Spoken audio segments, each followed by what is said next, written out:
प्रतीक पल्लवीपेक्षा 4-5 वर्षांनी मोठा. दोघेही एकाच कार्यालयात कामाला होते. सुरुवातीला पल्लवी जॉईन झाल्यावर तेथे आधीपासूनच असलेल्या प्रतीकशी तिचा केवळ कामापुरताच संवाद होत होता. पण प्रतीकनं एकदा तिला लग्नासाठी प्रपोज केलं आणि तिनंही होकार दिला. पण प्रत्येक वेळी प्रेमकहाणीचा शेवट सुखद होत नाही. काही कारणांमुळे पल्लवीच्या घरच्यांचा विरोध झाला आणि दोघांनाही आपले प्रेम दूर सारावे लागले. दोघांनीही आपापल्या आयुष्याच्या वेगळ्या वाटा धरल्या.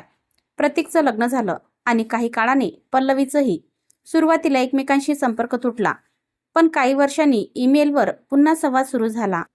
त्या संवादात कोणतीही तक्रार नव्हती, कोणताही अपराधभाव नव्हता.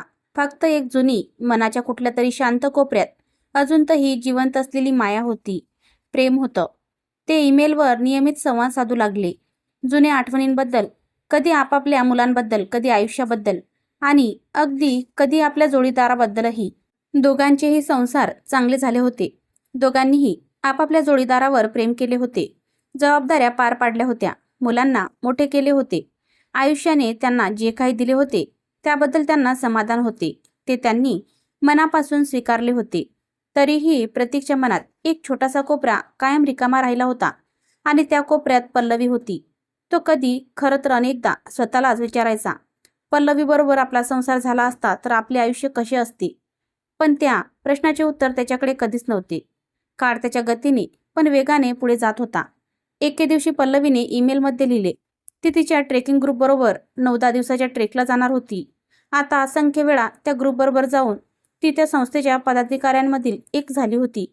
प्रतीकने तो मेल वाचला आणि काही वेळ तो स्क्रीनकडे पाहत राहिला आणि मग त्याने लिहिले, मी या ट्रेकला आलो तर तुला चालेल? पल्लवीचे उत्तर अगदी लगेच आले.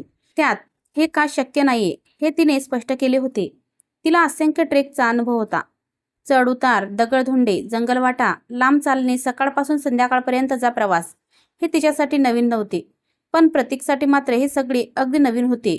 शरीराला याची काहीच सवय नव्हती आणि नाही म्हटलं तरी आता प्रतीकचं वय हेही या सगळ्यात थोडं अडथळा आणेल असं होतं.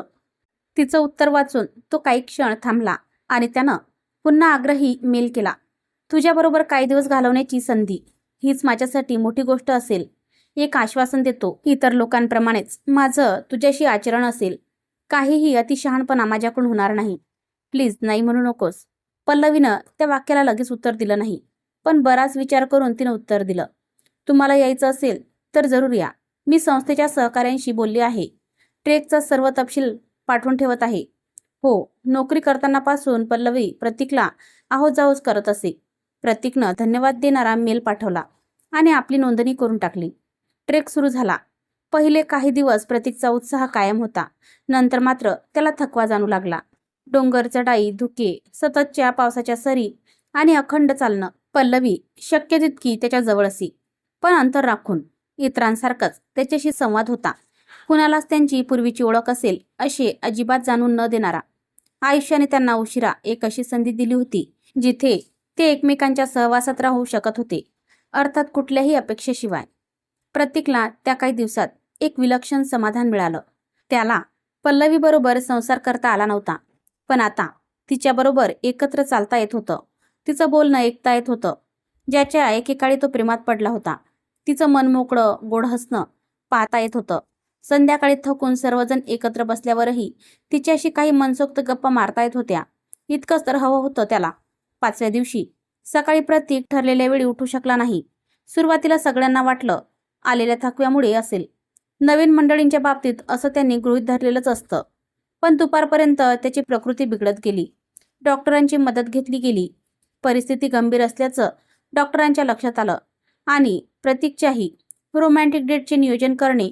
प्रतीकनं पल्लवीला बोलावलं, मला तुझ्याशी थोडं एकटं बोलायचं आहे. पल्लवी त्याच्याजवळ बसली. काही क्षण दोघेही शांत होते.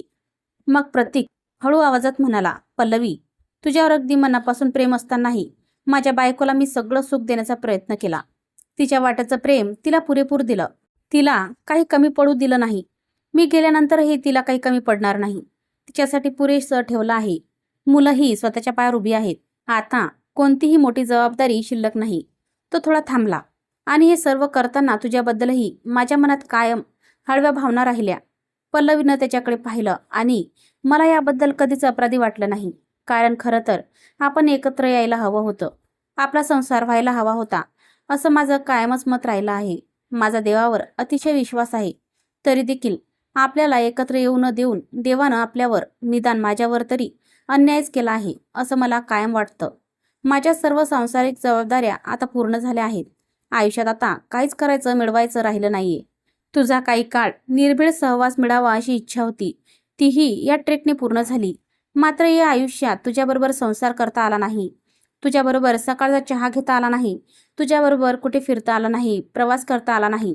एखाद्या साध्या सामान्य नेहमीच्या संध्याकाळी घरात बसून तुझ्याबरोबर गप्पा मारता आल्या नाहीत. याची वाटत असलेली खंत काही केल्या दूर होत नाहीये.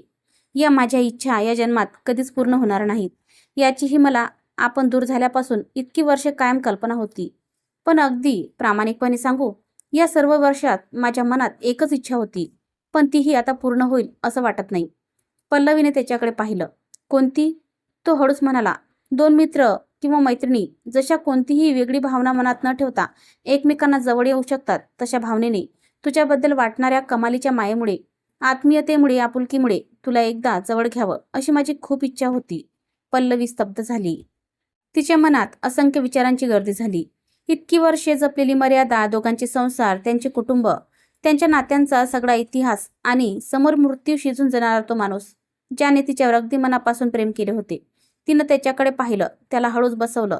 त्याच्या शरीरात आता शक्ती उरली नव्हती.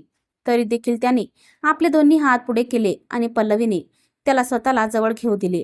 ती मिठी क्षणभराची होती. त्यात कुठेही वासनेचा गंध नव्हता. तशी ती वासना त्याच्या मनात कधीच नव्हती. अगदी तिला प्रपोज केल्यापासून आतापर्यंत होतं ते निष्पाप निर्मळ प्रेम. पल्लवीच्या डोळ्यातून अश्रू वाहत होती.